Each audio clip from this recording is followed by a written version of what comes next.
got 152 yards. Should be just a nice, comfortable 9-iron for him. They're going to go nuts when he hits this thing.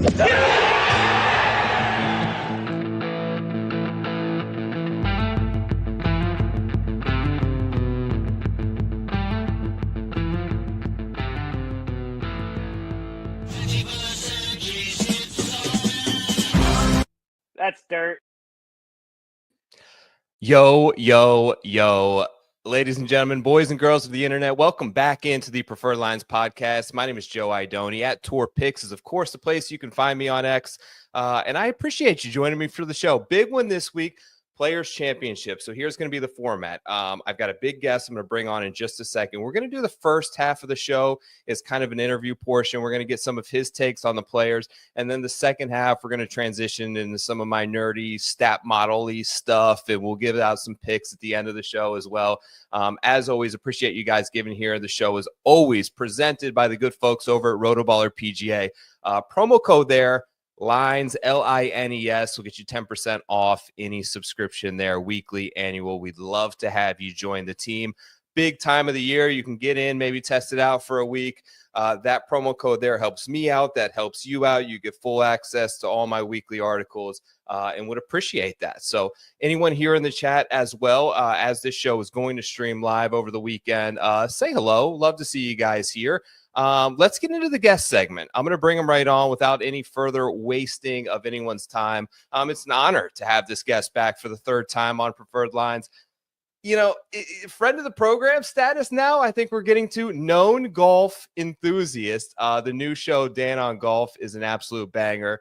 The man with the most unprecedented player access on the PGA Tour in professional golf. Welcome back, Dan Rapaport. What's up? Good evening. Is it the third time? I knew I'd done it before. I didn't realize it was two. Probably two different jobs each appearance, I would guess. I've already had 4 jobs, so I would imagine probably once when I was at Golf Digest and once when I was at Barstool. Does that sound right? So I think the first one was like in your first 2 weeks at Barstool. You were in the Barstool offices. You grabbed one of those little rooms to the side in New York.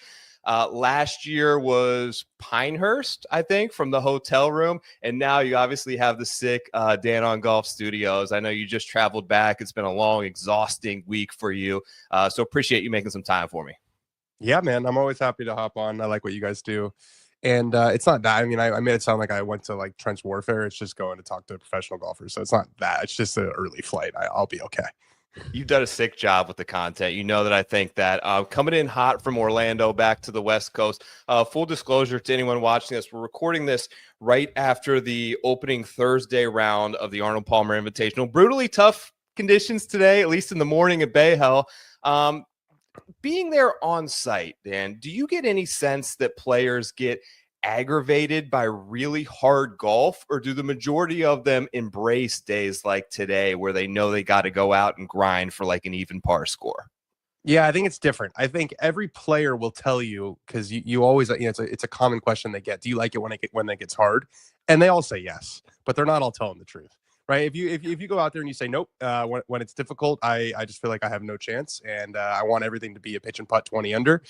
You're giving up something mentally to the rest of the field. So I think they all say that they like it and that they embrace the challenge. But, I think it depends a lot if you're in control of your golf ball or not. Right. I think a setup like today, it really separates guys who are. And then, you see guys who are struggling, guys like Max Homa, guys like Cameron Young, even a guy like, Xander Schauffele coming back, making his first start since the century. It's about as bad as you could draw it up. I mean, this golf course with this wind, it just exposes people. So I think it's sort of a litmus test for how a guy's feeling about his game. If he's in control, if he feels like he can control his ball, then yeah, he's going to love it. If not, then it's going to be a struggle. I thought it was very interesting that Brian Campbell and Aldrich were like the two at the bottom, and they were duking it out. So it's a different sport. It's a different sport than what they were playing the last 2 weeks. I was so disappointed by PGA National. I thought it was really just a shame. What the overseed at that golf course. My phone started blowing up on Thursday morning, being like, "What the fuck is going on?" And Mexico is always going to be a bit of a pitch and putt. So it's supposed to be hard at Bay Hill and players, and I think it's separating the men from the boys. They massacred my boy at PGA National. It was funny because a lot of the players Billy came out, and I think Daniel Berger, Joel Damon had some quotes where they were like, we miss the old PGA National. We don't want this. But, I was there on site. I talked to some of the tour setup officials. I've been every year. It's right in my backyard here.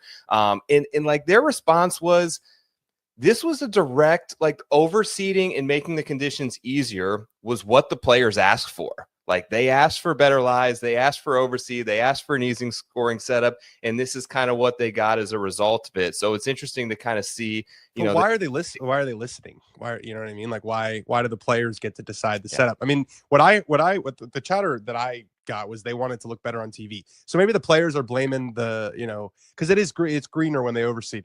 Maybe the players are blaming the setup people, and the setup people are blaming the players. But I was just watching some old footage from that tournament. It used to kick you in the teeth. It used to be like 8 under par was a really good score. I mean, I was talking to Willie Wilcox, who I know Sungjae won that tournament at 6 under in 2020, I believe. I don't remember exactly right before COVID shut the world down.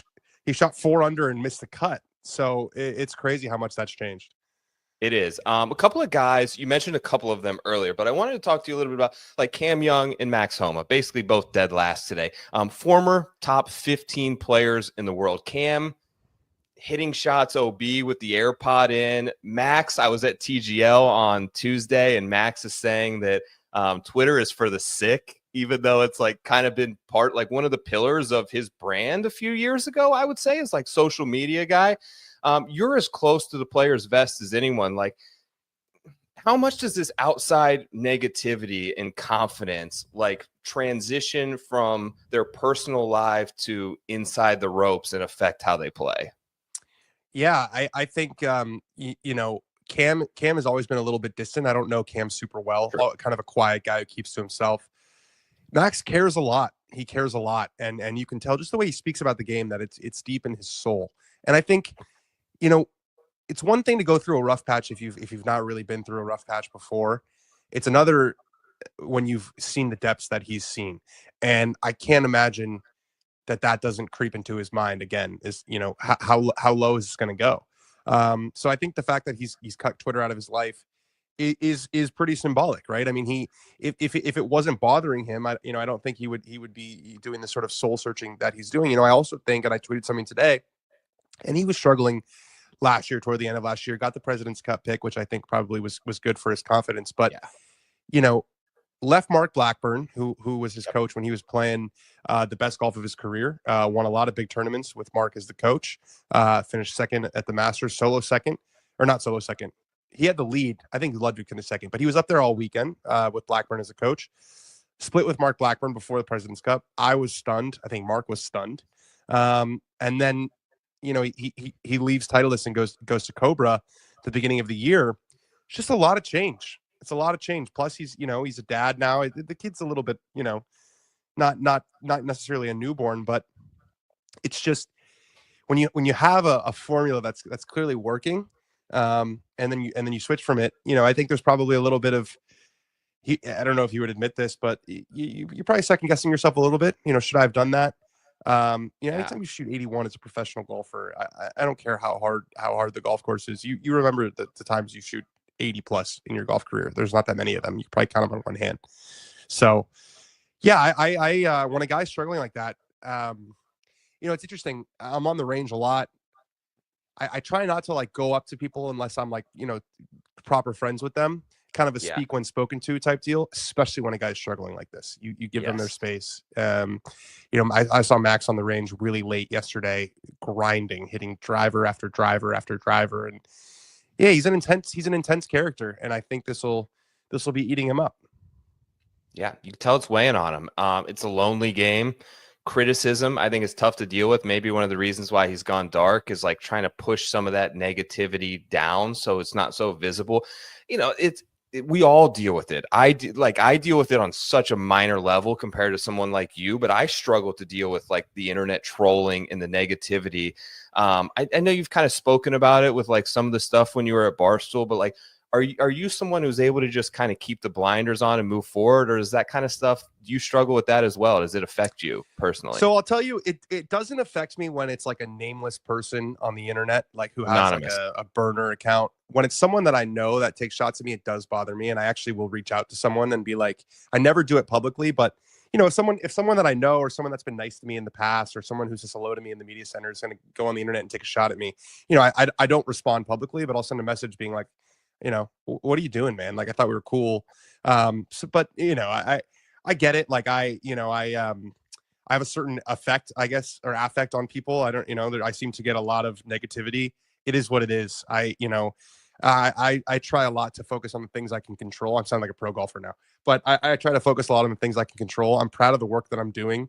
And at a certain point, you can't make people like you. You just can't. So, you know, if people want to say, get their digs in at me, it's totally fine. It really doesn't bother me unless you're nice to my face. And then it's a Twitter finger situation. And then I lose respect for you very, very quickly. I think it was maybe your partner said something and I called him out in person too. And we had it out. So like, you know, that's, or maybe it was you, I don't remember, but there was someone, it was either you or your partner. Yeah, it wasn't you. It might've been your partner who said, and then we had it on the range and we dealt with it like face to face. And that's how. Was it the Tour Junkies guys? It was the Tour Junkies guys. I mixed you up with the Tour Junkies guys. It was them. I you know, I'm friendly with them, but we aren't partners by any means. But yeah, look, I struggle with it too, man. Like some guys were chirping like some of the stuff that I was doing with TGL and stuff like that. And I have this connotation of like a gambling guy. And so players and agents and like trying to get interviews with them and other people in the media center label me as that, but I'm really like, I'm not in there asking gambling questions. It's part of the content that I do, but I'm never going to ask a player like, hey, what are your odds to win this week or stuff like that. So it carries a long way. I think what you're doing is moving forward and creating those relationships with players that are really, really kind of, they come through and it's genuine and you can see that like they like you or else they wouldn't give you the type of answers that they do. So I think it's a testament to the, you know, the work that you've been putting in over the years and continuing to grind and just do your thing, dude. I do get a kick out of like sometimes like it always happens when Full Swing comes out. There's always like a new wave and of hate and I get a kick out of like just the pure lies that I see on the internet. Like there was some post that had like someone say, you know, my favorite also is my friends will send it to me when it's like I haven't seen. They're like, hey, you see, these people are talking shit about you. I'm like, great, thanks for sending it to me. And it was actually Harry Diamond, Rory McIlroy's caddy, sent me a text. He goes, I didn't realize you had haters too. I was like, oh, welcome to the show. And it was a tweet that had like 5,000 likes or something, and it was like Dan Rapaport like doesn't pay caddies. It was like it's just a flat out lie. So it was like he came to my club, insisted on playing the U.S. Open tees, which I never do. By the way, I'm not a back tee guy. Like I got no ego when it comes to my golf game. And I know that like word spreads and I always pay caddies very well for that, not because they deserve it. And also because like, I don't want word to get out that I just don't be so it's some of this, when the stuff is just patently not true. You just have to chalk it up to, either you just can't control it. Do you feel like you got a lot of that before? Or was it like born with Barstool? Like they have such a loyal and like hardcore audience, but then there's like this underbelly, like portion there, and everyone has it, but there's a portion there that just wants to like hate on everything and anyone. Like you've been pretty candid about it. When you joined with those guys, did you expect people to come at you the way they did? Yeah, I was expecting it for sure. I mean, and Riggs, to his credit, did a really good job of explaining to me, like, because I think he probably gets the most hate of anybody on the internet. Sure. Like if you look at the comments on anything he posts, they're not nice, or anything that's posted of him. And he gave me a talk. I remember like the day before, we did the first podcast, and he was like, your life's going to change. People are going to have opinions on you, and you got to make a decision about how public you want to be with your personal life, stuff like that. So I was ready for it. But it still stinks. It still sucks to know that if you're going to open up your phone and check the comments, they're typically not going to be nice. But again, if you just focus on, for me, if I feel good about what I post, that's all I can do. If I feel good about what I say in these interviews, that's all I can really do. And then once it's out there, it's out of my hands. It's definitely followed me since Barstool, which I don't know if it's, I have a pretty amazing job. And I think, I don't know if there's a little bit of people think I don't deserve it, or you see the silver spoon accusations, and yeah, I understand it, but also, the way I describe it is, someone says, "How do you deal with the hate?" And I say, have you ever commented something really nasty on the internet about someone? And most normal people are like, no. And I'm like, exactly. These aren't normal people who are doing this. Yeah. Wanted to ask you about TGL a little bit. Regular season wrapped up, obviously kind of a blow with Rory and Tiger missing the playoffs. What do you pass fail season one? What do you get? Pass, definitely pass. I was very skeptical. Me too. Especially after the first one, the building, the bubble burst quite literally. It just felt like it was like December, and it was like, wait, is it so this is really going to happen in a month? And look, I think, the proof is in the ratings, which I think, dropped off a little bit at the end, but that was sort of to be expected. I think it went better than, from their internal metrics. I know that they're thrilled, and they feel like it was a really solid base. Obviously it's not perfect. It was the first one, but the players are into it. It's definitely generating conversation, which is a huge goal. And I think there's definitely a future for this sort of, it's almost halfway between a professional sporting event and like a YouTube competition, right? And the SoFi Center is basically one giant content studio where there's cameras everywhere and there's lights everywhere, and the whole thing moves really quickly. I think they're definitely onto something, and there's ways they can improve it. Absolutely. They can get more players involved. They could get, women involved. They could have creator teams. But there's absolutely, I think, a market for what they're doing. And as far as the Tiger and Rory thing, it almost lends a little bit of credibility to it as a competition, because it's like, obviously it's not fixed, right? If it was fixed, they would have stepped on the scale and had Tiger and Rory in the playoffs. So yeah, I think it's an easy target, right? It's not, the purists might not like it. It's not real golf, whatever it is, but it's found a way to break through those moments, those viral moments. I think it's been a pass. What do you think? I love it. I mean, I'm selfishly biased because I live so close to there, and they've given me such great access, and it's an opportunity for me to like not have to travel and like be able to like ask players questions and like get close and like try to form those relationships. So I love it. I think it's been a success from a television standpoint. And people down here in Palm Beach County seem to be like initially very skeptical, making fun of it, and now they're like all asking me like, can you get me a ticket? So I think it's been pretty cool. I'm starting to get more comfortable in there in the media centers. Like, you're a pro in there. Like, I've honestly tried to model a lot of like how I ask questions after some of the stuff you've done. Which players do you think, if you had to pick a guy or two guys that give you the most thoughtful, honest answers rather than versus like just the cut and paste like media answers that some of them give? Yeah, it's a good question. I like to do a lot of my work outside of the press conferences, because it's just a different setting, right? When you get a guy, we do these one hole with videos on social media, or I do these videos where I caddy for someone for 9 holes. They are, a lot of them do have media training. When you're up there and you're mic'd and there's lights in your face, you just go into a little bit of there's a little bit of a screen. So I like to kind of break that down. So I like to do a lot of my stuff on the side one-on-one. I mean, I'll say I feel like Rory always does a really, really good job of being honest, because he has a certain, I don't give a fuck factor. He's been so public. He's been, he's the face of the tour. Then he had kind of this public humiliation.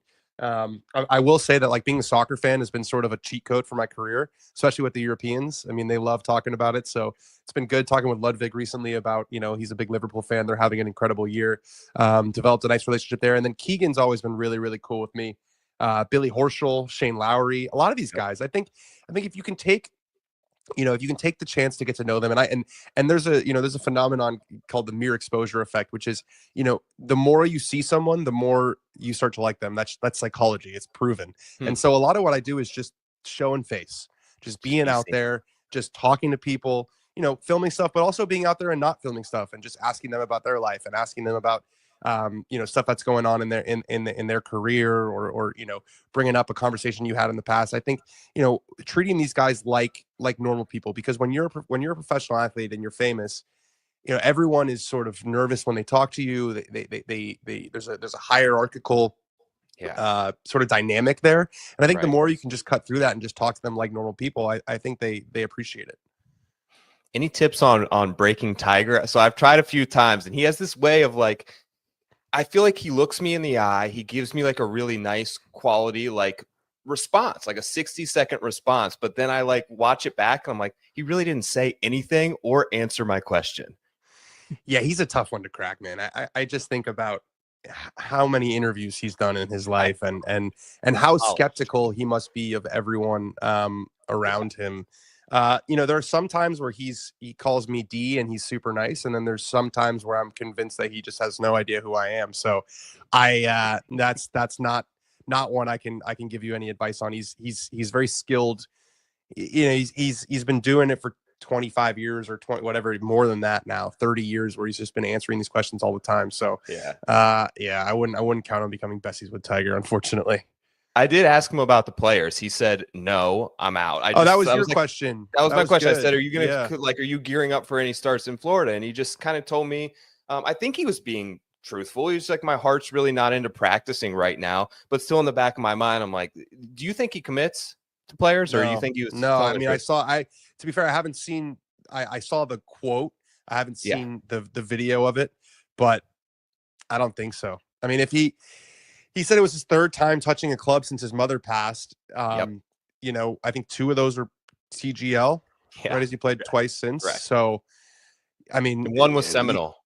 And one was the Seminole Pro-Am, where he was probably having a good time. So, or the pro member. So it's not a golf course you want to come to with your C game. He also hasn't played the Players since 2019, I think, since right before he won the Masters. So no, I don't think so. It's really unfortunate. I'm a little depressed about the state of Tiger. I mean, obviously I feel for him on a personal level with his mother passing, but it just feels like every year we get I'm going to play more. I'm going to play more. I'm going to play more.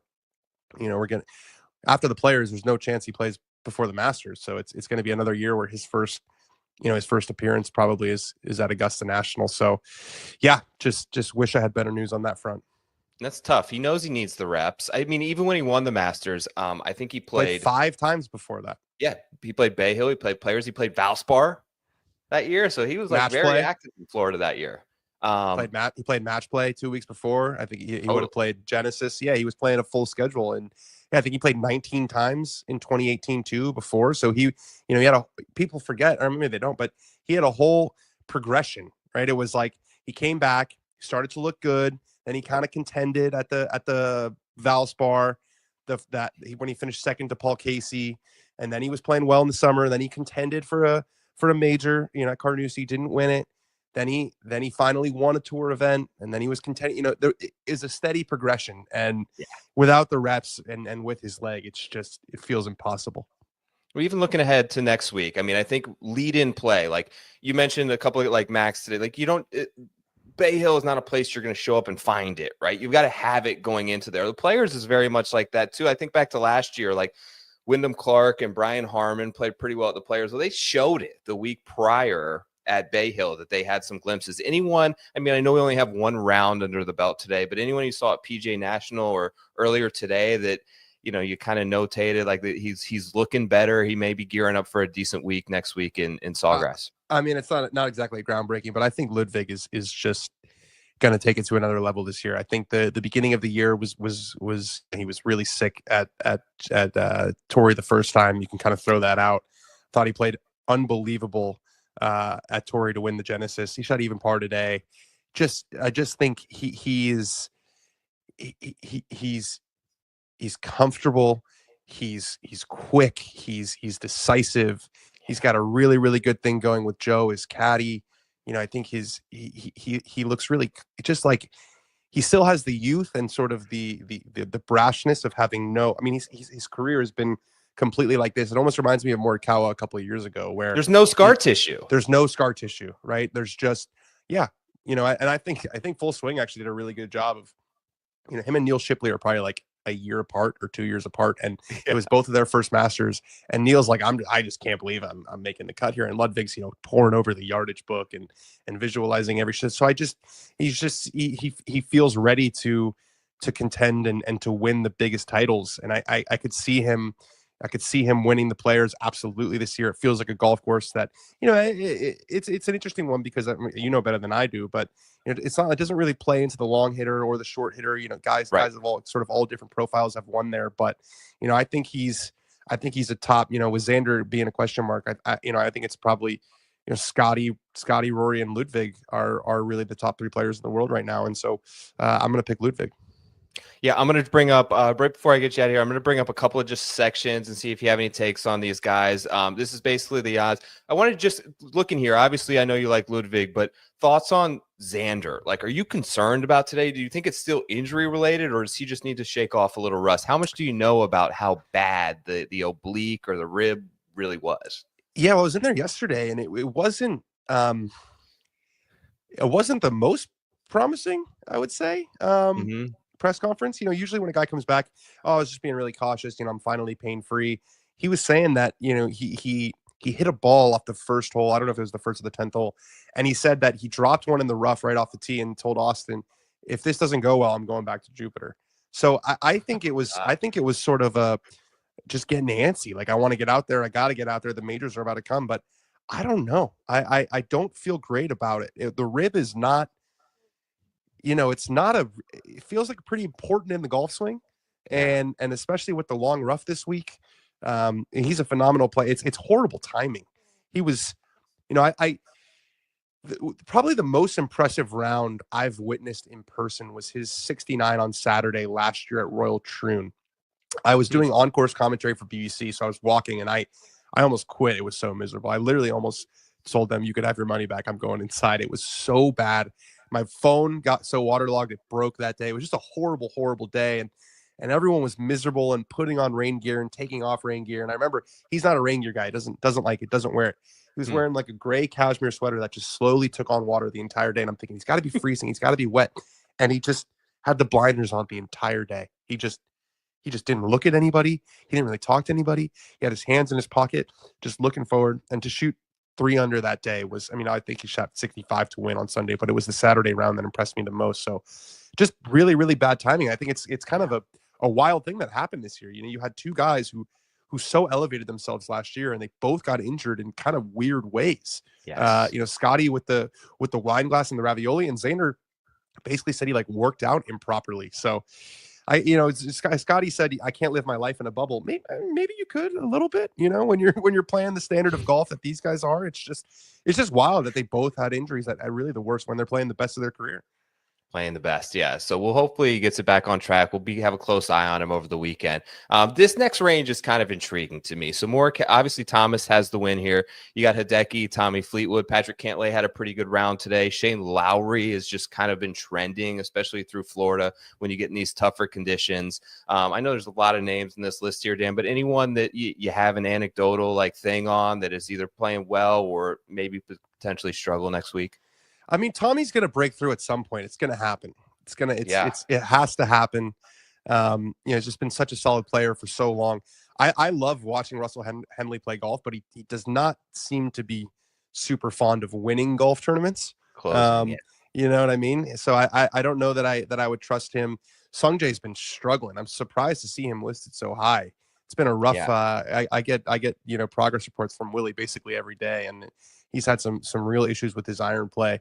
Of that list, JT, the round JT played today was pretty damn impressive. I don't know if you saw that. I think he started double. He was 4 over through 4 holes or something, and ended up shooting 1 under. Obviously has a ton of good memories out there, and loves the big moments. So all the advanced, I'm sure he's been playing at the top 10 level. So of those 2 lists, I would say JT, and then probably Shane. Shane's just been really, really, really solid. Really solid. Loves playing in Florida. Absolutely. Yeah. This next one's interesting too. A couple of guys starting with Zalatoris. Obviously it hasn't really been the same since his injury return. Danny Berger, I don't know where they got these 50. I love Daniel Berger, but 55 to 1 seems a little outrageous. Tom Kim to me seems like a guy who could have success at the Players because, it's like you mentioned, you don't have to be overly powerful, but there's a lot of water. Hitting the fairways is important. He's leads in distance from the edge of the fairway, all that kind of stuff. And then not shown here, right in that 80 to 1 range is Wyndham Clark, who I've been super high on. Wyndham Clark. I'm on him this week. I just feel like it's coming. And, you know, I know, like, I've got some friends who are like, you can't take anything from TGL and think it's going to translate to the PGA Tour. I'm not saying it's play, but the confidence that he's been able to sort of build. And I know So that you're telling me he's a big, Taylor Pendrith has shorter odds to win the Players than Wyndham Clark? at this point, yes. Can you you're a betting? Can you explain that to me? Doesn't I'm having a hard time They're understanding. going to catch up, and I think these are just, I mean, DraftKings has had these posted for several weeks. I mean, Taylor Pendrith played pretty well in California. He's a big off the tee. He's like #1 in strokes gained off the tee over the last 36 rounds. But you can get too deep in the weeds of the stats, and like they'll just lie. And it's all about winning, especially when you're betting an outright market. Like, I don't really care if you finish fourth. I want guys who I know can win. And obviously Wyndham, you know, a major champion. He's won big events. He was second at the Players last year. He was second at Bay Hill last year. How about today? I mean, he shot 5 on. He beat everybody by Awesome. 2. It's a field full of the best players in the world, and yeah, he's someone who is not afraid of winning. You know, he's kind of the inverse of Mr. Henley at points. Just has that sort of like big dog energy. So yeah, if you can get him anywhere near 80-1, I think that's definitely a solid bet.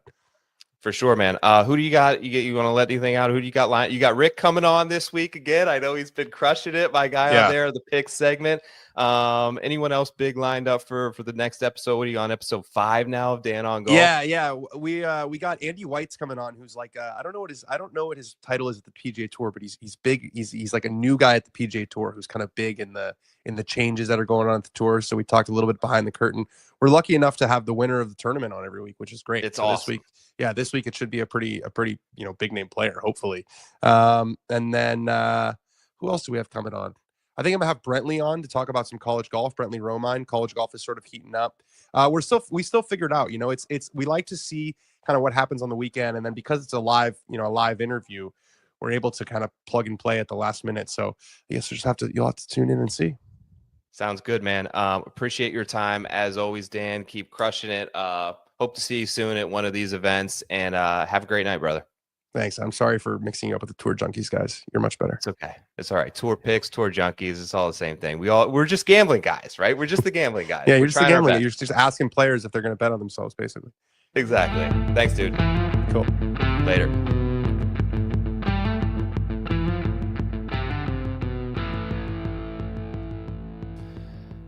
Okay, let's hit part B of the show. Shout out again to Dan Rapaport. Much appreciative of him for joining the show. That was recorded, like I mentioned, on Thursday after the opening round at Bay Hill. It is now fast forward 2 days. We're here on Saturday, and I'm going to take it down for part B of the show here. We're going to start with the course, okay?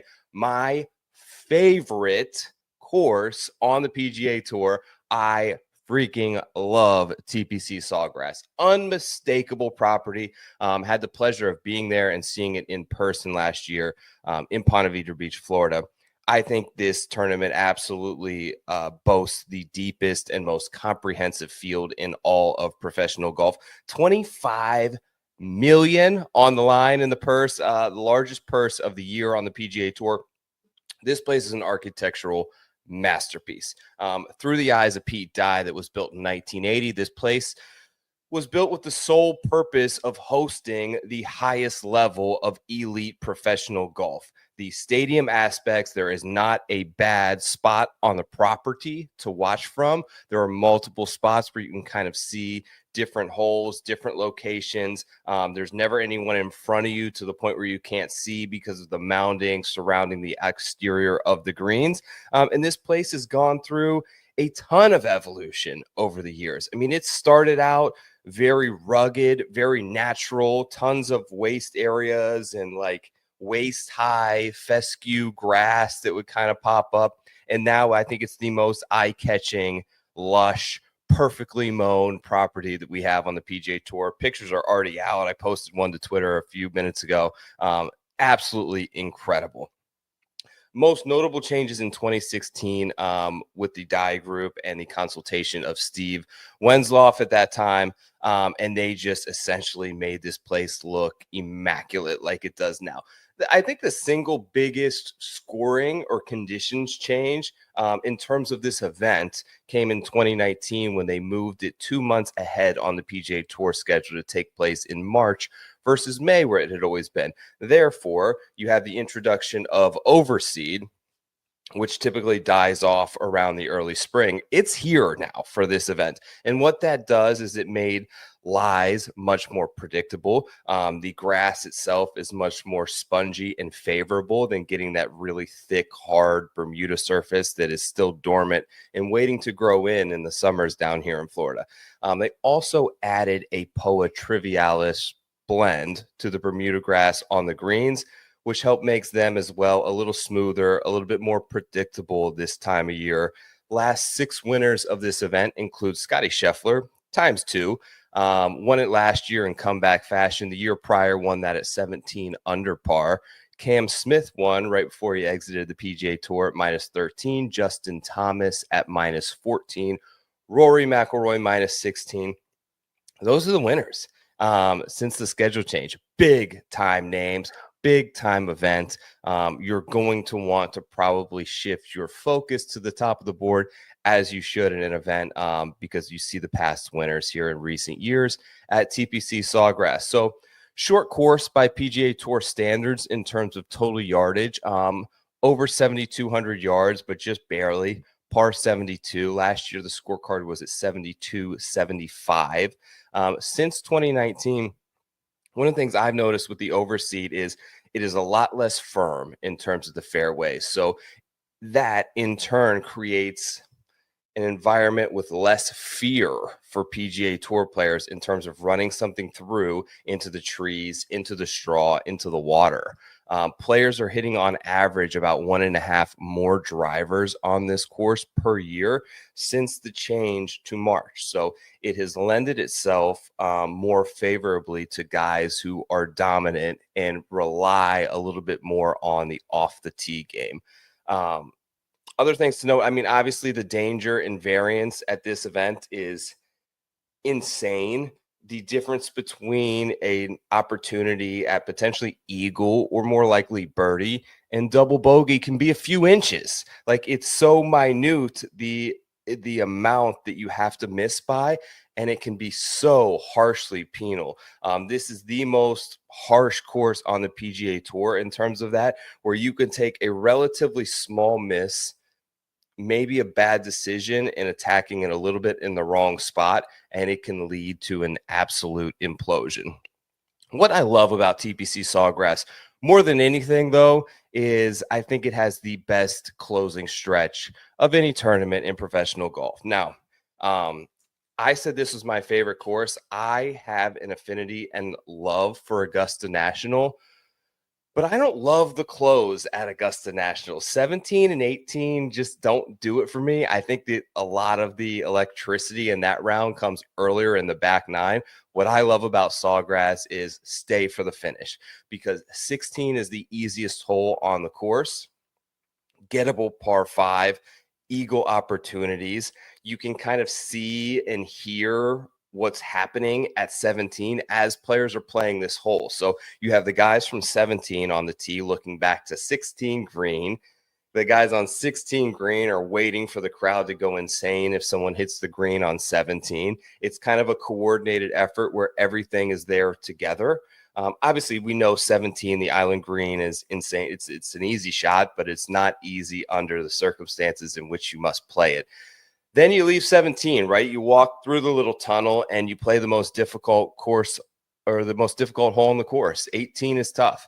Water runs all down the left. If you overdraw it, you're in the water. You try to push it and you play conservative, though, and you end up in the trees to the right. And what that does is, if you end up too far right, what I found is players play very conservative off the tee there, but then very aggressive on their approach shot. And what happens there is can also be just as disastrous as playing very aggressive off the tee there, because if you're going to play conservative off the tee, you should also play to a spot on the green where you're not bringing that water back into play. You're not bringing those bunkers into play, and you're trying to get up and down or two putt for par and get out of there on 18. I'm going to bring up now the stat model stuff from Betsperts. So you guys know what I've been talking about each and every week. The link is in the description to this. I think Betsperts has the most robust filtering stat modeling options of any website out there. The promo code is TourPicks. Use all caps. That'll get you 25% off any sub. Now is a great time. You can try it for a week. You could try it for a month. I would suggest just going ahead and buying the annual because you will use this each and every week. And not only can you use it to, I think, easily build your own models, you get access to mine. You get access to Andy Lack's, me, Andy Lack, Matt Vincenzi, PGA Tout. All of their models are already posted for next week. You can get an early jump on research. It's Saturday, March 8th at 3:03 p.m. And you've got 5 people who have already put the work in and created stat models because pricing is already out. Odds are already out. I'm going to bring up mine now so you can get kind of a glimpse inside to my top 10 for the week. Scotty Scheffler, number 1. Crazy difference there between strokes gained putting. Now, these are not in order of the highest percentage weight that I have. That's going to be off the tee. I think this is a place where you dominate based on the club and how you're able to gain strokes off the tee. Ball striking place, right? Paradise, whatever you want to call it. It's going to come down to approach game. It's going to come down to off the tee. It's going to come down to your ball striking. Scotty, you see there, is quite terrible with the putter, but you look at strokes gained total in Florida, the last 36 round played, he's first. Other things you can filter in, and these are the important ranges. You hit about a third of your shots well above PGA Tour average, between 50 and 150 yards. Now, as I mentioned, this is not a long golf course. The priority number 1 is to get it into the fairway, right? Pete Dye tends to play visual manipulation tricks on these players, making them think that they have to be more conservative than they really have to be. And they've started to figure it out. You can get aggressive. You can push it down there. There is a lot more room than it may initially appear. And when you do so, you've got 125 yards and you just have to be super duper precise. Obviously, Scotty is one of those guys. Total driving is number 1. Other things that I have in my model this week: strokes gain approach. Scotty Scheffler also number 1, tied with Justin Thomas over the last 36 rounds. Par 5 scoring, distance from the edge of the fairways here, guys. I think this is a super important category this week. You don't want a player with a big miss at TPC Sawgrass. You want to move your ball around. You want to be able to create scoring opportunities. You want to avoid bogeys. You can miss, but you can't miss by much. Okay, distance from the edge of the fairway is measuring on those shots when players do miss the fairway. How many yards do they miss it by? No surprise here. Number 1, Russell Henley, Ben Coles, Tom Kim, Aaron Rye, Adam Svensson. Surprising to see Svensson up there. Shane Lowry, Corey Connors, Bez, Brian Harmon. Familiar names if you're looking at traditional fairway driving accuracy stats, but I think this tells a little bit of story because you want to avoid guys who potentially have a giant miss in the bag. They can hit 4 fairways in a row, but if they miss one by 25 yards, it could be absolute disaster. Moving on, a couple of strokes gained total things that I got. So obviously TPC Sawgrass, strokes gained total on Pete Dye courses the last 30 rounds. Let's see who's been kind of dominant here on Pete Dye stuff. Scheffler, Schauffele, Thomas, Bezadenhout, Sung J M, Keith Mitchell, Kevin Yu, Carson Young. They may not have the prerequisite number of total rounds there, some of those guys, but those are the guys on Pete Dye. That is my rabbit hole stuff for the model this week. Once again, the promo code there is TourPicks. 25% off any sub. I tell you this, guys, all the time. I'm not going to push you to something that I don't think is worth it. I think that this is a very valuable potential resource. I talked to Dan quickly about a few early bets. I'm going to go into a little bit more detail now. Let's hit the board.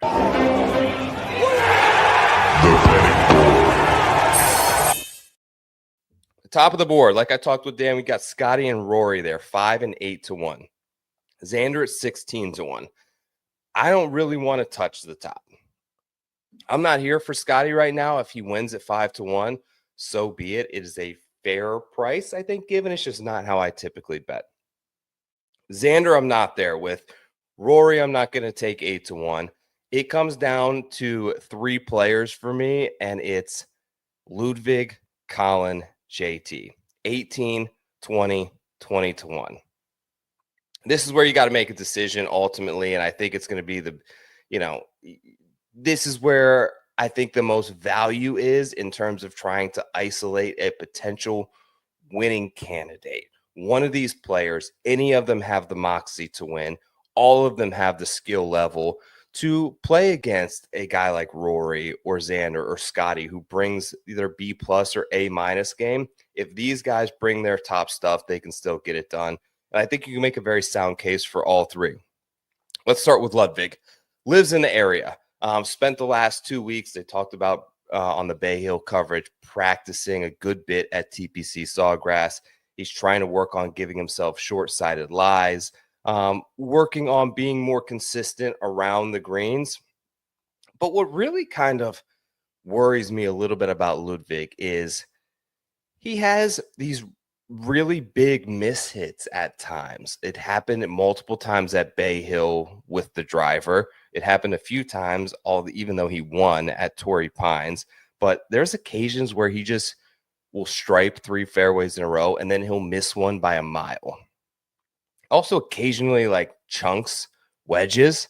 The one into the water at Bay Hill on Saturday was really bad. He's done that before. He hit one, I think, on 11 at Augusta that he wants back. I don't know what it is. I think the world of Ludwig. He just plays so fast. And I think that maybe potentially, if I were on Team Lud, I'd say slow down, especially in big moments, a little bit, right? I don't want you to change anything, but sometimes these big moments, when things get nervy and you just have to really be precise on a 110-yard shot, I don't want you to feel rushed ever. Taking your time isn't always the worst thing. The case for Colin is he's the most accurate of those 3, right? He's the most accurate guy in the bunch. He's 11th in total driving. He's good with his wedges. He's good with really long irons. He's top 10 in distance from the edge of the fairway. I think all of that is really working toward Colin Morikawa's favor. I'm going to pay close attention as he is in contention at Bay Hill. I think he led the field strokes gained tee to green over the first 2 days of the tournament. He's looking sharp. 20-1 is a very fair price. But for me, right now, I'm leaning and I'm almost ready to pull the trigger with Justin Thomas. Past winner here.